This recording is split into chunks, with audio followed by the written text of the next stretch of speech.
Cue in intro music. Or are we rolling right now? Welcome to Zen Live TV. This is the Alien Scientist Science and Controversy Hour. Views and opinions expressed on this program do not necessarily reflect the views of our sponsors or the guests that we may have on from week to week. I'm here this week with Matt to be discussing some really just the history of the whole, where everything is, how it got to where it is today. The real meat of the power structure, the real in a nuts nutshell, and what we can nutshell cover in an hour. of what we could try and cover in an hour. You know, we've covered different parts in specific detail and kind of things, but I wanted to make like a one-stop kind of 1 hour show for people that just want to give someone an introduction, someone who's very skeptical and very intellectual, those type of people who you can show this video to them and try to like convince them what's going on, because the stuff that the research that we've done is much more on an academic level than a lot of the stuff that you'll find out there on the web with, all the different, Yeah, as far as reading, just the writings of a lot of the people who built the system to begin with. If you go back to the 20s and 30s, a lot of the Royal Institute of International Affairs, Council on Foreign Relations publications are completely open, and a lot of the elites would write about it in ways where they didn't think the internet would be around, where things would be stored in such a documented way in the future. So a lot of the things are just very arrogantly put, very openly put. So there's a lot of information that can be from the horse's mouth as well as from the structures that have been set up. So we'll try to cover some of that and give a general overview of what people refer to as the New World Order, or the loss of sovereignty worldwide, or the movement of a one world government structure and one world banking structure that goes along with it. And really, I want to mention something. For a lot of these complex subjects, generally, the information that you find on the internet is sometimes good, sometimes unreliable. The thing is, everything that's on the internet was put there by some human, some person, and just like everything in books too. But for a lot of these topics, I tend to think getting a good book on some of these topics it just beats doing internet research hands down. Or a combination, but you want to cross-reference, your sources. But just getting internet sources sometimes isn't enough. Right, and I remember some of the books that used to be in your library when we first met back in like 2005, when I was first getting into like a lot of this research and waking up to the power structures and what's going on in this world. Toynbee was one of the books. The Arnold Toynbee, yeah, I'm definitely going to talk about. He made a speech at the Paris Peace Conference after World War I. It very interestingly sort of trying to set up this world structure, talking openly about it. Saying that they were lying to the nations the whole time, lying with their mouths, with what they were doing with their hands. It's a very illuminating article. So we'll cover that. But at the very beginning, we thought it would be a good idea to start off with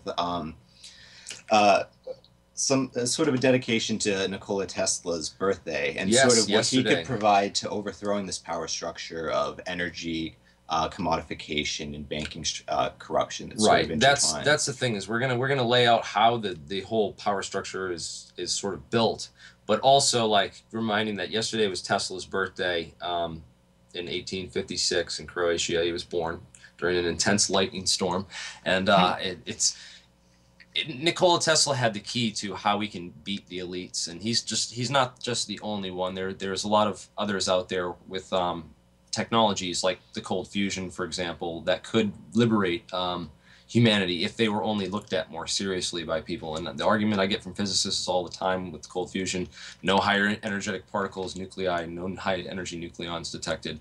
And there's reasons for that. There's more physics going on there that you're just ignoring. You're saying like, oh, well, it doesn't have this, therefore I'm not going to look at that. Well, there's more physics going on. I'm sorry. Like, you really should read Sometimes you have papers to expand and look your into understanding of things in order to see the context of how everything's playing. Caribou experiment, the collimated X-ray emissions. Read the paper by Hagelstein and Dennis Letts, and yeah. So, anyways, cold fusion. That's another topic that I've got on. But cold fusion is the ultimate energy source. That will be how we beat the elite, because energy is the way out. Energy is the key thing that set up many of the many of the barons, many of the monopoly men that set up the federal things like the Federal Reserve or the CFR and these things got their money through oil and through energy, through the selling of energy and the energy that was in using that energy to build nations and build economies in days, set up, rebuild entire countries, and Oh, then absolutely. And having control over who gets the energy or which currency the energy has to be bought under is also very big political powers. So countries really can't produce their own economy without energy. So if you look at the petrodollar today, this will link up to sort of what we're going to get into. right. Most, like 80% of the world has to buy US dollars just to be able to purchase oil. And what that does is it helps balance out all the money created out of nothing by the Federal Reserve and these other systems to at least keep the bubble from popping, even though it's a continued bubble of economic Well, not the stability, but petrodollar is a key thing, and that's one of the things that when people talk about the Bilderberg Group and what gets discussed at the Bilderberg Group, I mean, if you look at the New World Order chart that we have there, that sort of green and yellow picture that we have there, the Bilderberg is just one of those circles, and the Bilderberg Group is mainly it was set up as a bunch of bankers who were also involved in the energy and petroleum businesses. And it was really a discussion of the setting up of the petrodollar recycling system and a lot of the current world economic systems built around energy and the energy markets. So when people talk about the Bilderberg Group and have their meetings and what sort of stuff they're discussing there, it's that's definitely one of the key that's definitely things. one of the key things that they're. I mean, I'm sure that there's other issues There's being many other discussed, and there's issues. lots of other side Media conversations between. coverage. There's a lot of top media professionals there about how things should be covered in the media. It's a way that the power structure can discuss how to approach agendas on many fronts, from academics to media to banking to the corporate sphere. Right. But if you look at what's going on, this would be a good place to kind of jump into the New World Order. I mean, there's many different things. We could go a little bit into the Federal Reserve. It's going to be hard to define like New World Order the first. New So we're World not Order like is a very vague term. If you look at really all it is it's a restructuring of world power, and it's something that's happened many times throughout history. World War One had a restructuring of world power. Same with World War Two. Same with the Cold War. Um, the difference between this New World Order and previous New World Orders is the goal of this New World Order is to have a central banking system throughout the whole world. There's this big problem with printing money out of nothing is that it hurts your local currency because what you're doing is diluting it by injecting it with. yeah, but if you hide that and merge it with all the regional currencies of the world, Well, yeah, you can. exactly. It's much Since easier we've to. gone off the gold standard, the determining factor of value for a currency is its exchange rate in relation to other currencies. So having multiple currencies competing against each other shines a light on how much each currency is printing out of nothing. And if there was a single currency worldwide, they'd be able to hide all the money that's been printed in the past and create a fake value for whatever they want to print the money at. There would be nobody to call them on their hyperinflation without actually reporting their hyperinflation. And if you look throughout the past, this is something that many bankers wanted to do. Even looking at Roman stuff, with the fractional reserve banking systems, they're able to create huge amounts of money for war, for expansion, but it hurts their local economy. So the further and further they expand, the weaker and weaker they become till it almost collapses in on itself. And from way back in the day, you had the money lenders who were different goldsmiths who would be able to, they were usually the one who the king would accept taxes through. So they would become the accepted currency that would be used. And as a result, they'd have this incredible amount of power of being able to print money out of nothing and lend it and get interest on money that doesn't exist. And the people who were in power would constantly get knocked out by other players in the money game. This is the money changers. So from the very get-go, there's always this goal of money changers to be the only currency, so that first off, there was no competing currencies to knock them out of their power, and to second, the more money they create out of nothing hurt their currency. So they wanted a way where they could decide the value. I mean, essentially, if the elites got a one world currency, all the lost value in the United States and all these Euro catastrophes as far as creating money out of nothing, they'd be able to sweep it all under the rug and claim that it didn't exist and claim a fiat, imaginary value to the paper they're printing out, and it would be accepted at that value, and they'd be able to basically hide all the money they've stolen all these years. along with Right, before they can be convicted of those crimes and held accountable. or before their whole economic system collapses in front of their Right. face, Yeah. which is something they're also very worried about. Right. So there's this rush looking to 9/11, these other things, to push the system forward a lot quicker than maybe as gradually as they would have wanted to happen. 9/11, yeah, if you look at that event and what we needed to go into Iraq to get the oil and all these other things. Going back to the oil with the petrodollar, one of the ways they balance out this loss of buying value from the US dollar from printing all this money out of nothing is by having other countries buy US dollars at double the price they used to. So by inflating the value of oil or energy through commodity markets, and they have basically guesses of what it's going to be in the future, and they adjust the prices months in advance. Well, also with the Carlyle Group's connections with the Saudi royal family and the Bushes, they know that the Saudis have the largest oil reserve on the planet, and Absolutely. Iraq is like the second largest, and then maybe Iran and some of the others. They're big players with the Middle East. But yeah, so they basically teamed up with Saudi Arabia so that they can say, all right, well, we got the majority of the oil, so we can pretty much set the price on it, and you guys have to come through us in order to get a lot of it. But like you were saying before, with the 9/11 going into Iraq was going to switch off the US dollar for all their oil trades. They're going to switch to the euro. So was Iran. Our threats of attack on Iran wasn't a full invasion. We were going to bomb their alternative energy stations, which were their nuclear silos. So over and over again, there's this attack on alternative energy, pushing people back to oil energy and making sure that if people want to buy their oil energy, it has to be done through the US dollar. Another really key thing, also, not that Gaddafi was the best person in the world, but Gaddafi was also going to move over to a gold standard. The United States didn't step in during the apartheid in Africa, but we did step in during Gaddafi because there was an economic and geopolitical benefit in doing so. But to kind of go back, something that's very interesting about this whole progression is what started as this corrupt banking practice created these bubbles, these economic bubbles, and in many ways to protect the business in it, the continuation of money that they had, and all the power structures that are currently set up. There's continued corruption that's engaged in order to prop these bubbles up and keep them from crashing.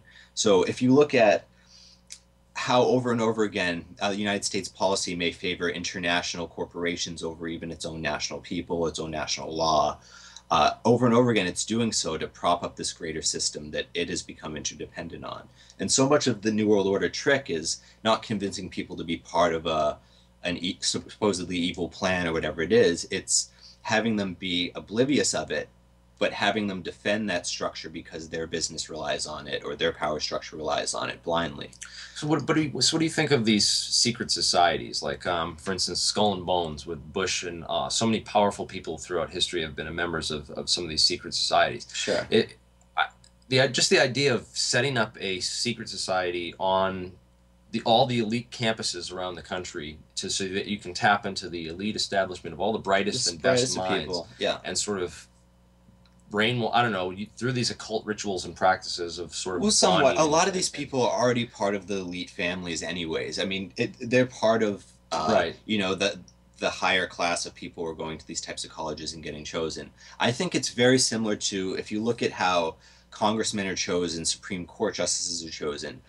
The people in power pick people who they know will support their agenda. Right. They pick yes men, so whatever it is they want to do in the future, they have a support to do that. They don't have resistance inside their own group.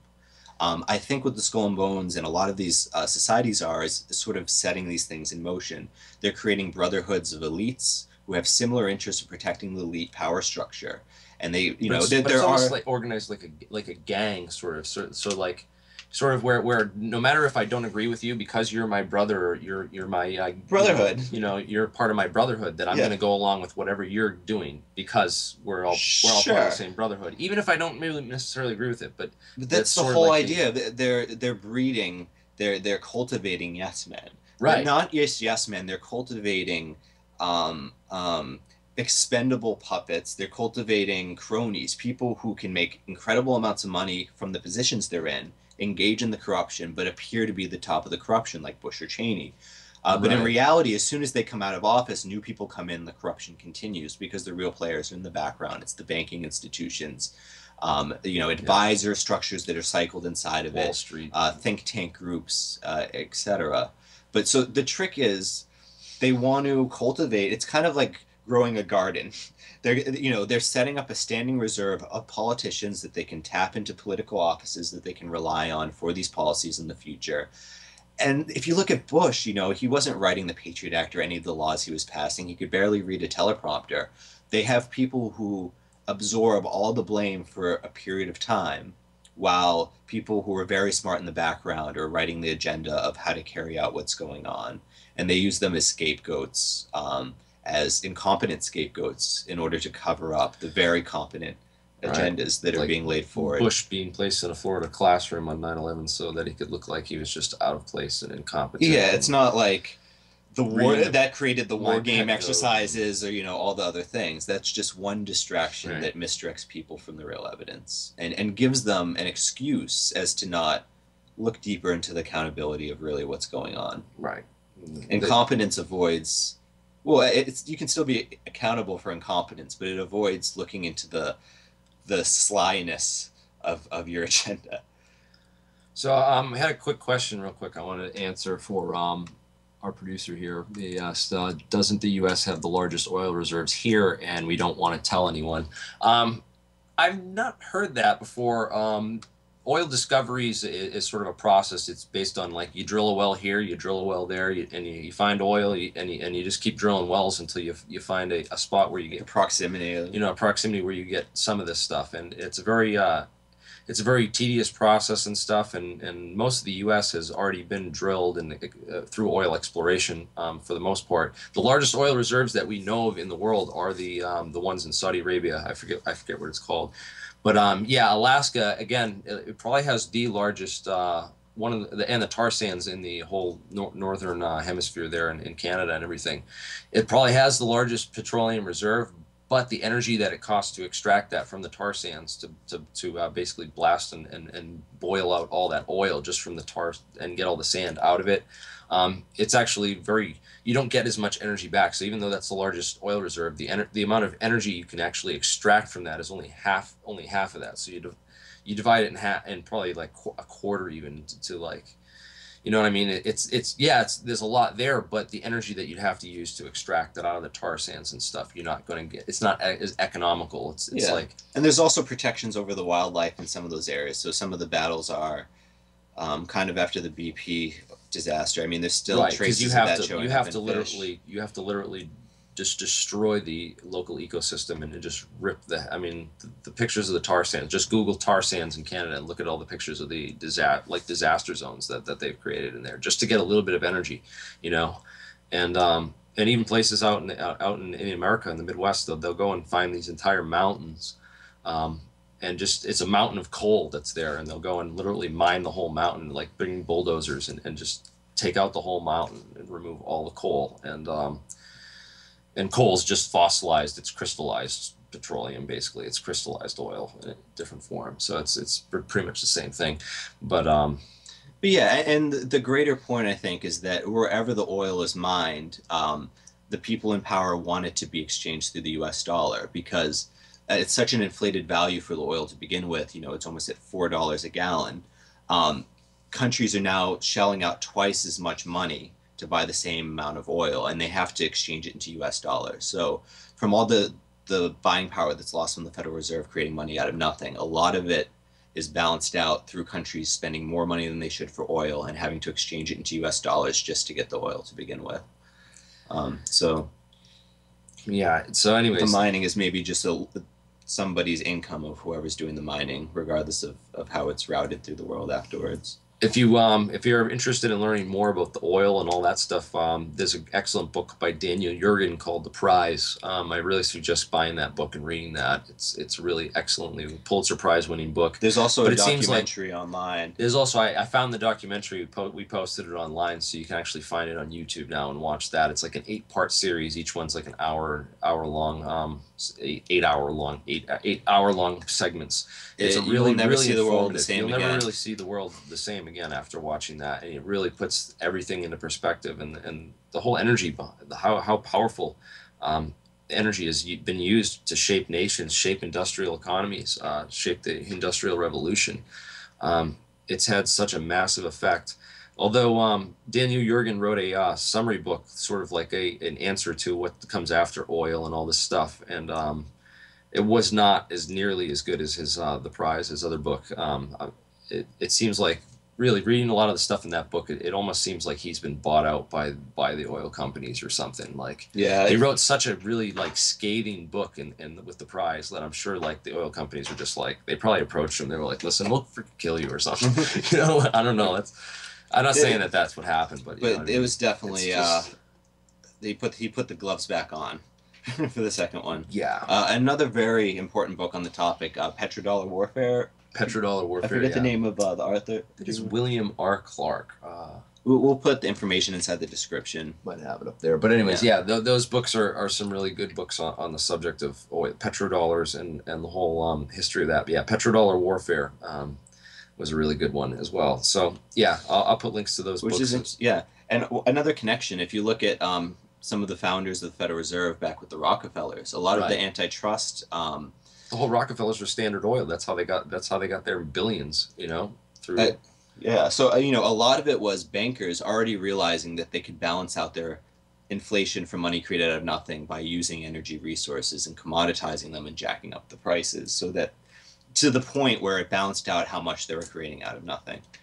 And it's like you get more money when you own all four railroads in Monopoly, like the game. Of course. It's all the stuff in Monopoly. J.P. Morgan is the guy on the front of the Monopoly box. Yeah, it's J.P. Morgan, and but so what is it? That's what the Rockefellers did. They bought out all the railroads so that no one else could ship oil. Yeah. But them, so that even if people wanted to ship oil, they would have to pay them to ship it, and like twice as much, yeah. So they'd charge them, and like. And so I think at one point Rockefeller shut out all their competition. Yeah, I think at one point Rockefeller even undercut his own prices while shipping for free. So he was deciding other people's shipping costs, shipping for free himself, and selling it for cheaper than he was buying it. Just so he could make them like shut everyone completely out of business, because it wouldn't even be profitable. I mean, it would be like economically impossible for you to make money. That's not something you sustained. It's a technique, that he used to put other people out of business. And what he did afterwards was he jacked up the price 4 times higher than it was before because there was no competition, leading to the antitrust laws.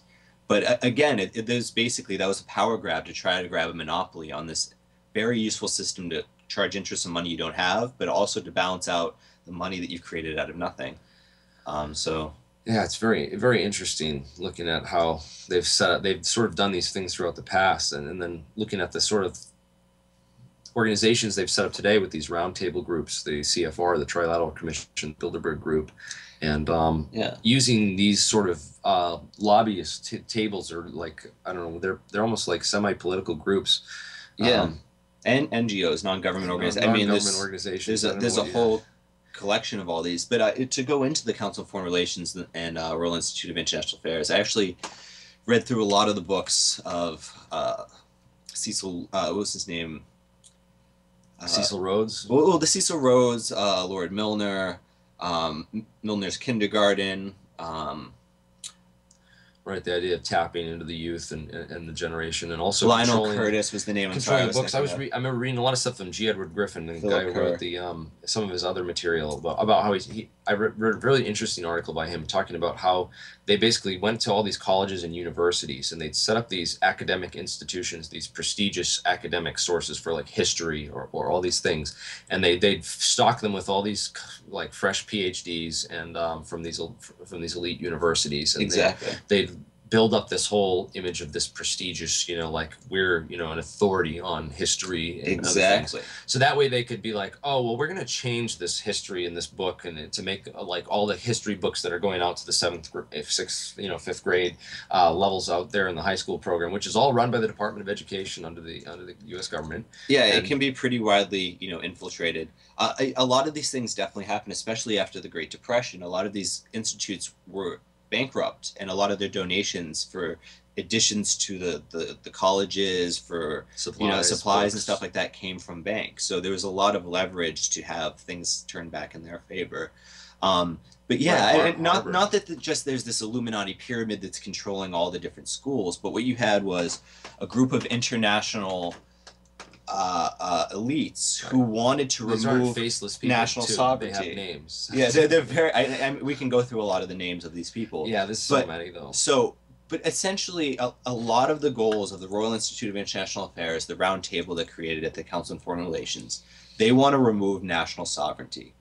To them, they represent international banks, international corporations. They want to be able to operate in any country under the same conditions that they can make the best amount of money through. And what they run into is resistance from democracies who say, hey, you're doing things that are bad for us. We don't want you to do that here. This is hurting our environment. Whatever, you're hurting our economy, you're taking away our jobs, whatever tension they might run into in what they're trying to set up, that's a burden to them. So what they want to do is create international laws that are set up by them. And these are through the IMF, the World Bank, through NAFTA, CAFTA, the FTAA, if it goes through. They're supranational institutions. And what that means is that they have authority over nations. It's not international, it's not multinational, it's not between nations. It's a hierarchy above nations that usurps the power of the nations below it. Right. And they want to be able in advance to decide the laws for trade, the laws for economics, the laws for all of the areas that they operate and make money in. And reminds me of the Rothschild's quote where he says, give me control of a nation's money supply and I don't care who makes its laws. Oh, sure. This is the really fundamental principle behind what the shadow government is. This is the shadow but government. Over time, these are the puppet masters. The puppet masters, but over time, they have become the government. The government is now a revolving door of these multinational corporations who represent the interests of the international bankers and these, it's not national interests. If you look at these big corporations, the money goes to the shareholders, who are basically people on a board of directors who own stock inside of the company. So if you buy, I was looking at a thing where the majority of multinational corporations in the United States, for every $100 that's spent in the store, about $7 of it stays in the United States. The rest of it is extracted out of it. It pays the people in the stores, the managers, the local structure. But the people who really make the profit are the shareholders on the boards of these big companies. And they can live in Japan, anywhere in the world, and they can have their company operate anywhere else in the world almost that they want. So what starts happening is you have this separation from not even seeing not living with the consequences of your actions. So if they lay off hundreds of thousands of people, it's in another country. It's not affecting their local. They don't even get to really experience it. The same way somebody who has a sweatshop as a company never went and really visited their company's sweatshop, but it just operates in some other country. They're separated from the humanity of what's really going on. And what that leads to is decisions that gain money, but profits over people is the way I like to say it. It's policies that are about making money, but don't really concern for even constitutionality, human life, the future of sustainability for governments or people. It's about a quick profit without much concern for really the consequences of it. And when that happens within these corrupt systems, you get really devastating policies that kind of snowball over many years. Especially when they're keeping a corrupt system afloat that's a big bubble ready to pop. Reminds me of that thing with the shirtwaist factory fire that they had this whole thing on a couple of months ago because it was the anniversary of it, where they talked about how the labor unions rose up after this event. It was like this horrible working conditions in this one clothing factory. Yeah. And they locked the doors because workers were going on break and they didn't want them going on break, so they locked them indoors, and there happened to be a fire there and they couldn't get out the fire escape because they were all locked inside the building. So anyways, a whole bunch of these people died. They were jumped out the windows and stuff, and they said that event set up all these like child labor laws, all these unions. The reason you have weekends off. Yeah, a lot of that stuff. You wouldn't have weekends otherwise. I mean, unions can definitely be abused. There's definitely people in power who are doing nowadays that. It's different because they're moving all that to Bangladesh or these other countries where it's like, yeah, that happened, but it's like doesn't affect my world. It doesn't have the same boom. Exactly. It's the same way when you go to a store and you buy a piece of meat on the shelf and you have no idea what hormones went into it, what conditions the farm was in. Your only interaction is with the package that's sealed. You don't know who drove it, the conditions of anything behind it. You're blind to it. Right. So much of corruption is based on the same way that censorship makes people not rise up to things that need to be protested about. They keep people in the dark, and as a result, they get actions that resemble people in the dark. That's crazy. All right, we're going to take a quick break. We'll be right back. Are you sick and tired of being sick and tired? Yes. Does the stress of daily life seem just like too much? Yes. Are you simply fed up? Yes. Do you wish you could just make it all chill out? But how? Well, then you need a Royale grinder. Royale grinder is a jumbo-sized 2.5-inch diameter premium 4-piece herb grinder that fits in the palm of your hand, with 50 closely interlined, everlasting chunky teeth that will keep on shredding whatever enters your chamber. I can use it for all my herbs. Thanks, Royal Grinder. I'll never feel shitty again. Order now at www.royalegrinders.com. That's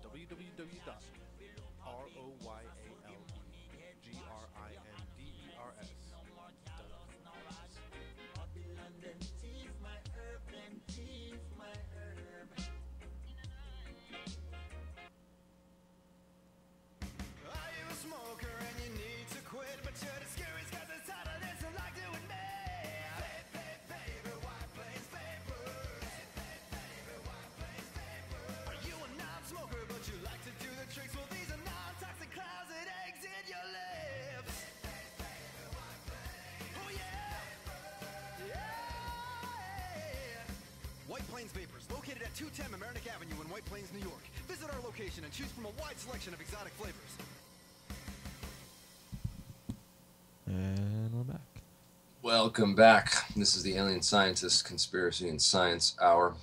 Science and Controversy Hour. Still not so sure how I feel about the whole conspiracy word and all the negative annotations associated with that. Because people hear conspiracy, they immediately think theory and not... And all these other things. All the propaganda that's been used against the notion of conspiracy theories. But if you look in reality, if you go Rich people throughout history have plotted against people for many generations. It's nothing But in new. the court system, conspiracy too is one of the most common charges that people are charged under. And all a conspiracy is a corruption that exists between two or more people. Right. It could be. So anybody who's saying don't look that... into conspiracy theories is saying don't look into corruption. There's a lot of nutty conspiracy theories that don't hold any weight. But to not look into anything that's a conspiracy altogether is to avoid corruption. There's people convicted of conspiracy in this country every single day, too. Like, conspiracy could just be you sitting in a place where drugs are being dealt, and you're now part of a drug dealing conspiracy. And it's one of the most common things to violate drug laws, like just for being in the same vicinity. If you lived in the same apartment as someone who was selling crystal meth or something. There's so many ways that you could be pulled in. But the thing that's so interesting is that they've set up this propaganda theme of trying to say anything that's supposedly what's called a conspiracy theory and trying to create this stereotypical labeling is that if it's a conspiracy for somebody who's poor and they're in court, yeah, we're not going to protest that because they probably, that's like, but if it's a conspiracy for somebody who's rich who has a lot to gain or a lot to lose, then that would never happen. So, it's kind of a really illogical mentality that's the people have kind of been fed over the years to take on that belief that accept conspiracy within regular court systems, but when you get to the bigger players, the too big to fail players, the people who've over and over again been shown for corruption, it's just basically a way of saying don't talk bad about the big players because that's a conspiracy. Those are conspiracy theories. But if it's in a regular jury. But if you're a poor person from Philadelphia, or those charges happen every day. Yeah, I'd like to see the anti-conspiracy theorists go to a regular hearing and on like a local court case say, hey, conspiracies don't exist. You can't charge this guy with conspiracy to do something. These are just conspiracy theories. You guys can't. You have no evidence. But what it does illuminate is that the way that people are led to not look into 9/11, a lot of these things, is by giving them a preset conclusion before they even do the research. So, telling them that the people who say this are crazy, you don't need to look into it because they're crazy. Or give them so much bullshit arguments and irrelevant stuff. I mean, look at how long we've wasted arguing over, plane missiles at the Pentagon or controlled demolition and what caused it and the buildings to fall. I mean, those arguments have just been going on for so long now. There's numerous technical papers written on both sides and debates raging on between people like Richard Gage and other people like that was that Chris Ray or Chris, I forget his name, Moray or something. He's the guy who.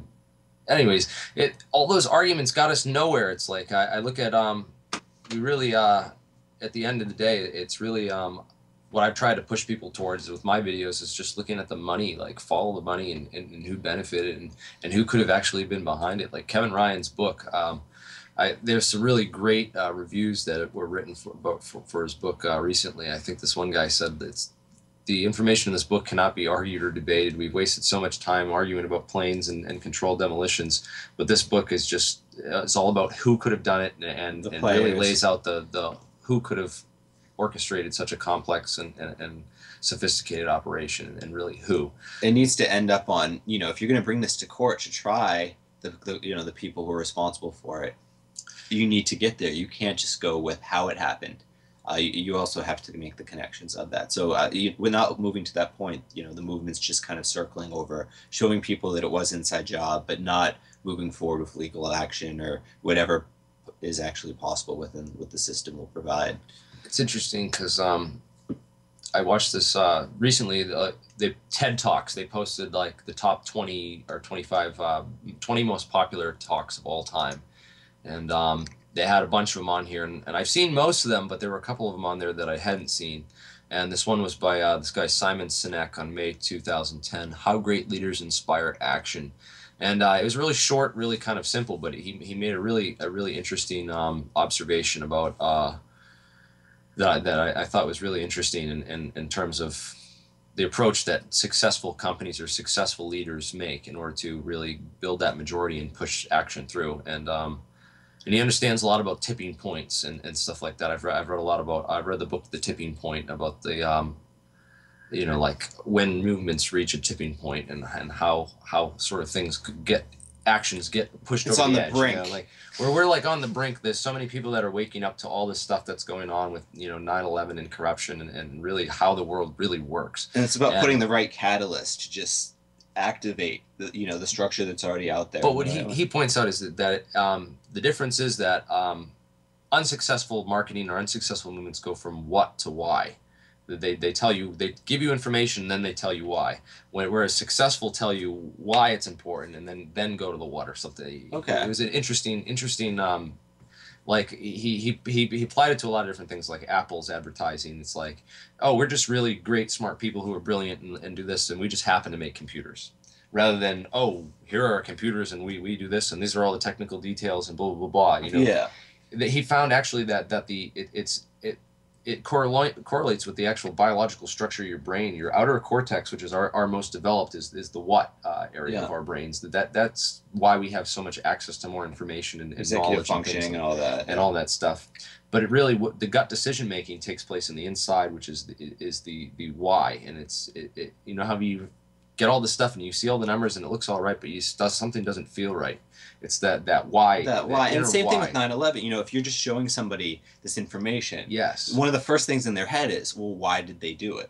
You know, exactly. They're seeing the information, they're processing the information. They might not be able to argue against the information, right? But they're not going to buy it. They're not going to sell. They can't click it into their worldview without that why. Yes, that's why. That's where I believe it. I was looking at it in relation to that, the same exact thing, and I'm like, wow, that makes perfect sense. That's why when you throw all this stuff about Building 7, blah, blah, blah, the standout orders, and all this facts and all this information at people, they're still like, I don't know. Like, why? Well, it's like, how could you not know? This is such an overwhelming amount of evidence that's irrefutable. Right. But to them, to take on this belief is a huge life change. You know, like you have to change your belief structure. Right. It's a huge cognitive dissonance battle. And not having a why can make that transition very hard. So with your Black 9/11 video, or the conspiracy solved, the same one, you know, it starts off with, even though it's specifics, it's giving a why. It's giving a reason for this type of thing. Right. Here's the money. We follow the money. This is why. You know, and less of like the what and how, the what and the how. Which is also important to back up the why. Yeah, it's always important. But without the why. What this guy pointed out is that it's the flow of information which makes it different. You need to start with the why and go to the how and then the what. Yeah. You can't just start at the what and be like, and then try to go how and then why. Yes. You know? You can't go backwards. If you want successful leadership and successful influencing people, or successful sales and marketing, it applies to so many different things. If you're trying to sell a product, you need to convince them why first, and then the what later. You know, and that's another thing. I think it's like I apply it to my own show because I've always been less about, it's the there's the information. I always have the information there. It's well researched and well backed up, but the intent that I've always had going along is this is I just want to find the truth. I'm not doing this to push an agenda. I'm not doing this because I'm convinced that 9/11 was an inside job or that chemtrails are real or fake. It's not about ego. It's about accuracy. Right. So many people, they've already taken a stance. They don't want to out themselves as not being accurate. They don't want to ruin their credibility. They don't want to just admit that they don't know something. The most important thing is to constantly be reevaluating yourself, your information, to get to the ultimate truth that you can get to, and don't use your ego as a barrier to avoid looking at new things or reflecting in new ways on things, because all that leads to is the exact ignorance we're battling against every single day. Yes. Like the people that argue against me by just saying, oh, this guy's a shill, and that's their argument. It's like, no, you just don't agree with something because you're so married to a belief that you can't that anybody who doesn't take on that belief is a shill. But hey, let's sit down and discuss the specifics of that thing. Let's get to the bottom of it. Yeah, exactly. Let's do that for each thing with an open mind, over and over and over again. And honestly, it doesn't matter if people are shills, because look at Jim Meggs, look at all these guys from Popular Mechanics. They were lying, yes, they were shills, but did I call them a shill? No, I went scientifically and railed their ass with debunkings. I didn't just call them a shill. Well, to just say this person's a character assassination. Yeah. Does not really overturn what they're saying. A lot of the way that there's some people that fall for that stuff. There's some people that don't really rationalize the argument, and they'll just be like, oh, well, this guy character assassinated him, therefore I don't believe it. I believe that character assassination. But the same thing with 9/11. A lot of the techniques is to turn people off before they actually can look at the evidence. Right. And the way that's done is by character assassinations, things with superficial surface attacks. It's not about the context, it's not about the nitty gritty if you get into it, what really is. Because they can't It's about an outside perspective of stereotyping something and judging it based on that, not really based on its actual content. So a lot of, the media really tries to cultivate and tries to get people to take on these types of outlooks because it's very useful to the lies that they're feeding. Superstitious outlooks are very helpful to having people rationalize whatever's most convenient to them. A lot of these things that are kind of fed to the public learns those techniques and uses them outward when they analyze things in the future. So there's this very interesting a perfect example would be between the entertainment realm and news. If you look at like Survivor, some of the shows like that, the whole idea of the show is there's a set period of time where somebody's going to be gone. Like they're going to disappear, like as if we invaded a country and they're off the map. Eliminated. We're going to eliminate somebody. And it's going to happen every single time to the point where you cheer for either who's going to be eliminated or not. And most of the time, people are cheering for who's going to be eliminated. And it teaches us to predict that there's always going to be somebody who's something bad has happened to them at our hand. And it's just a natural thing of life, and we need to get used to supporting it. And all the people on the TV shows of Survivor, they're all being deceitful to each other and doing everything they can to end up on top. And if whoever's the most deceitful and ends up on top gets the bonuses. And if you look at how we reward our corporations, it's the same thing. The bankers who were the trickiest to make the most money off the corruption leading up to us bailing them out after they messed it all up, we paid for their mistake. They got bonuses afterwards, the same way the people who were the most maniacal in the TV shows get all the rewards at the end. They're not logical. If you ask people directly, most people wouldn't support it morally. But you're just so used to processing information that way that it becomes normal, and it doesn't get think about in the same reflective manner, which is why it's so important to always reflect. But so much of these are feedback loops that influence how we get information in the future. And that's the best type of propaganda, is a type that changes the outlooks of people so that future propaganda is much more accessible and much more effective. Each point of propaganda is changing their perspective so that it's more and more under the control of future propaganda. And they can build lies based on... It's really less about telling people what happened, but shaping the way that they even approach information or look at or evaluate information. Well, both. Too. You said, there's an order. So first you have to influence how they shape information. Why? But there's also this misrepresentation of how they present information on the news. Because they're the ones saying, this is what happened. I'm going to relate to you why it's important, the context that it has, they build these connections of what you take from the story, what you connect it to, the meaning you get from it. And that's a very powerful thing. So if they can make you already think in those directions and then feed you information built for the way that they're teaching people to think, the propaganda circle is much more complete. It's so interesting, like how the world has gotten to the way it is, and really Nikola Tesla, like I don't know. There's We a need lot, there's so another many other Nikola people. Tesla. We need a new Nikola Tesla. I think Elon Musk is pretty damn close, but he's he's doing a lot of really interesting things, and also freaking Justin Hall of the Nano Holdings and stuff. I mean, that guy's just great talking. When I got to interview him and another again coming up soon. You know, he was just a great guy to talk to. Really knowledgeable guy. Lots of information on all the where the future's going with nanotechnology, and just he gets it totally. So So yeah, um, anything moving away from the commoditization of energy is going to remove this stranglehold of so much of the power structure. I mean, so many countries can't progress to even compete or build their own countries because they need U.S. to exchange U.S. dollars to get oil for something that's way more expensive than they could even produce themselves. So it's a lot of countries are really stagnated and held back so that the hegemonic expansion of the United States power around the world can be that much more powerful. I mean, if you look at John Perkins and a lot of the right. loans that we did, in the 70s, Well, all the third that world was set up. countries. It was set up around building economies, but you need energy and infrastructure to build the economy. So what they would do is they would loan the money from the World Bank so that Yeah. they could build a power plant. That was number one, and On the power oil. plant based on oil, based on running, they'd have to buy the oil. Get everybody and set the into oil. the system. So you're locked into that system from the get-go, and then all the money that you use to build your economy, they build up the economy in days. Like, I mean, it was miraculous of what they were able to do. But Oh, sure. Until really, we came and asked for the money back 2 years later. They right. asked for sums of almost half the money back. And these Yes. countries were on it. They can't Their whole, pay, so their whole it's country like- was operating currently on that money. So what would happen is the United States would go, oh, we Well- never realized that if we asked you 2 years later to pay back, this incredible amount of your money, you wouldn't be able to do it. You should just borrow more money to pay off the interest. And it's at the point where a lot of these countries Well, are borrowing money just for the interest. They're not even paying off the Yeah. principal of their initial oh, investment. they can't. It's- They're it's- locked into slavery. For That the rest is of the- economic slavery. And when you're economically enslaved, you lose sovereignty. You do not have Yes. the money to make actions under your own course. The people who decide your money are the people loaning and your the money from the multinational IMF, corporations.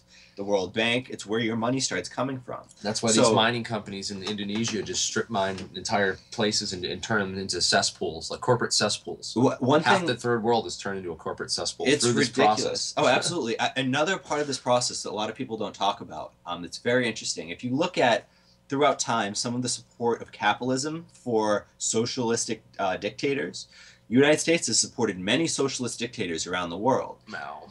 Very interesting because the whole idea is, Mao took the guns. economically, it's the exact opposite of capitalism. Why would capitalism support something that was its enemy unless it was exploiting it for its own benefit? And one of the things that they've used the exploitation of socialism for is they go to third world countries or countries before they became third world. And what they would do is they'd put in a dictator who would take all the free enterprise, all the actual industry, and transfer it to the state. It would put it all into one location. And then what would happen is if that country's economy crashed for whatever reason, like the East Asian trade crisis in 1994, you had Taiwan, South Korea. I mean, there's all these, Argentina, all these other countries all collapsed at once. And what happened was all their industry had been kind of merged into a single structure where the bankers then could, as the creditors of the country, take all of their assets as the leverage for the bankruptcy. So instead of multinational corporations competing against industries in other countries, they this isn't always how it's done. Sometimes they just crash the economy and then buy it out with money created from the Federal Reserve out of nothing for, Bear Stearns pennies on the dollar prices. But there have been many times where they've used socialism to take away free enterprise, put it into one's place, crash it, and then absorb it all. And then what they do is they set up export industries in these countries. They don't have to build their own industry. They basically take over all the industries that are there, take the labor from the land for very cheap, for pennies on, for 20 cents an hour, stuff like that, and also steal the resources of the country. Yep. So It's their pound of it's flesh. not just competing against another country who has its own resources and its own industry. They come in, they steal the industry and the resources it's operating on and just use it as an export industry. They don't even set up shop there. It becomes shareholders that own something and they don't have to live with the conditions of what they do, like we were talking about before. And so much of what's been set up is a continuation of these multinational anti-sovereignty movements because democracies are very meddlesome for a corporation being able to do whatever it wants anywhere. Right. And what they want to do is set up systems that override local governments. It's not about democracy. It's about making sure that their dollar, their income, their labor laws, their trade laws are as the same as much as possible. The term they use is harmonizing. They go, oh, we're just harmonizing the world so that it's in sync with itself. But what they're doing is they're basically removing all other forms of government, all other abilities to have accountability and democracy to create new government. Right. They want to create one system. They want to have one that's system worldwide. where it's all worldwide, everything on the So control let's of that. just come back to the full Let's bring it- circle let's bring it of the back New World Order right now. and that. So one thing that we brought up at the very beginning is the more money they print out of nothing, the more it hurts their own economy. There's this push to have one currency so they can hide all the money they printed out of nothing and just sweep it under the rug and say, the world currency is now worth this. There's no exchange rate that can tell us otherwise. Whenever you have a monetary system, there's always a government system that regulates it, always a military that defends it.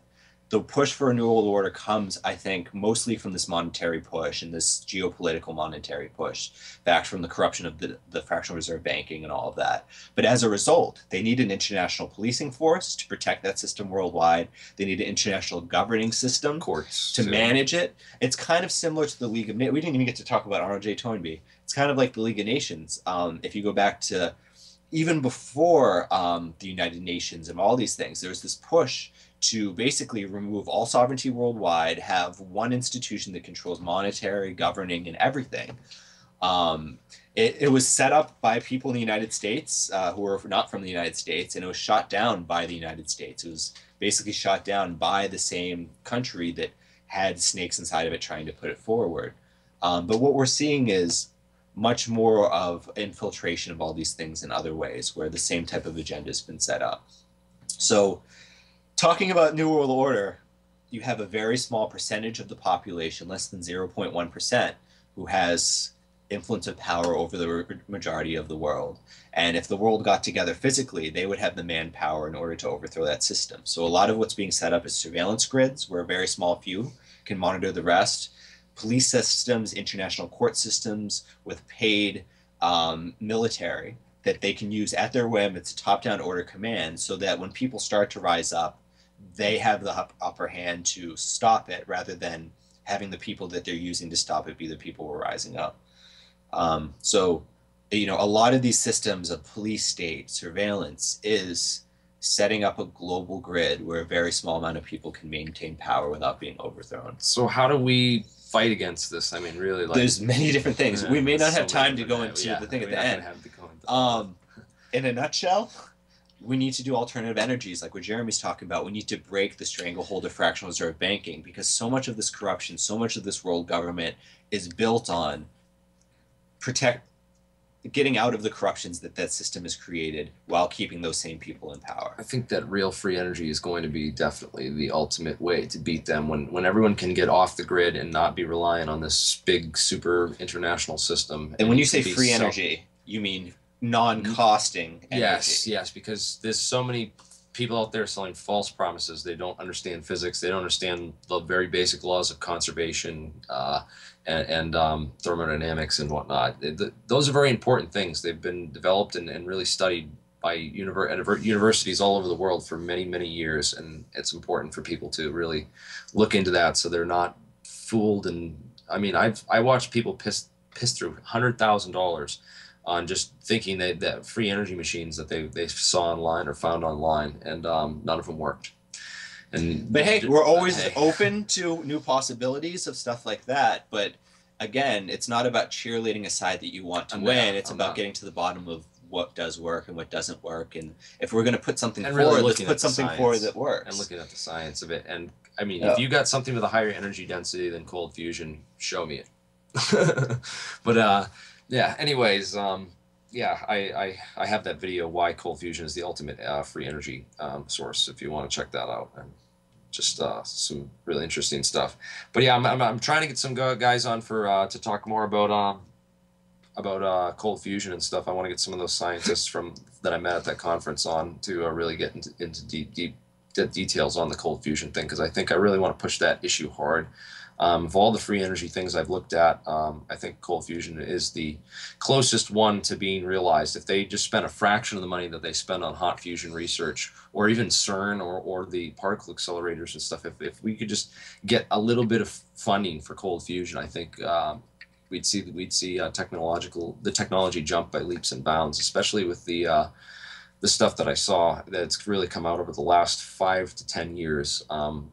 Really honing in on what's actually causing the effect, and some of the really obscure and really interesting physics that are happening here on to lead to these effects and the observed excess heat, which it's just impossible to believe that these really credible and well-respected and very reliable and honest scientists would be mismeasuring heat for the past 25 years.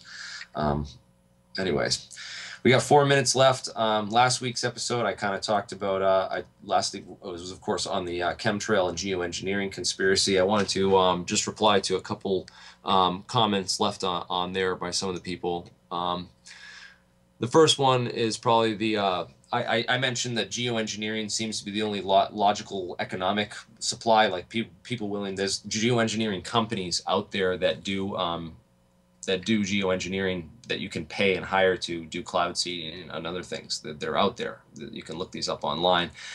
So that's really the only economic incentive I'd see for a spraying program if such a massive geoengineering spraying program does exist. One person pointed out, this guy Tonyo O pointed out that Monsanto have patented aluminum resistant seeds. Basically suggesting that they're spraying aluminum from these planes so that it will kill crops, and so that Monsanto can sell more of their aluminum resistant crops. That would be a monetary, and it was valid, but possible. It's possible. It's quite, yeah, I would say that's possible, and it's worth looking into, definitely. But why are they spraying over the Atlantic and places where there's not farm fields, or even around Boston or that would be a other waste. Places? It would be kind of a waste. If right? I mean, not to say this is true, but if it linked up to the first one, that there was a company who was profiting from how much of it was sprayed, right, they might have incentives, just like with the war, to bill. Right. So I thought that was an interesting comment. Anyway, it was worth commenting on. Another guy in that same thing, Patrick Alba, said he argues that computer models are not science, and all models published so far by IPCC have not foreseen reality, and reality is the only reference for climate modeling. There is no doubt that climate changes and that man has a stack in it, but how much is what we need to know before we can be ecologically and economically engaged, as it might be better to fight the outcome of climate change rather than fight it. Right, so yeah, it's really important to have accurate models, but saying that, building computer models are not science, that's the closest we can come. That's how generally we do things in physics or for complex systems. Building proper models, not like building 7. Building proper models, not like what NIST did, where they wouldn't release the modeling data for their models. So you couldn't be peer reviewed. So it can't be peer reviewed. That's where you get into the difference. So well, sure. Yeah, so I don't know.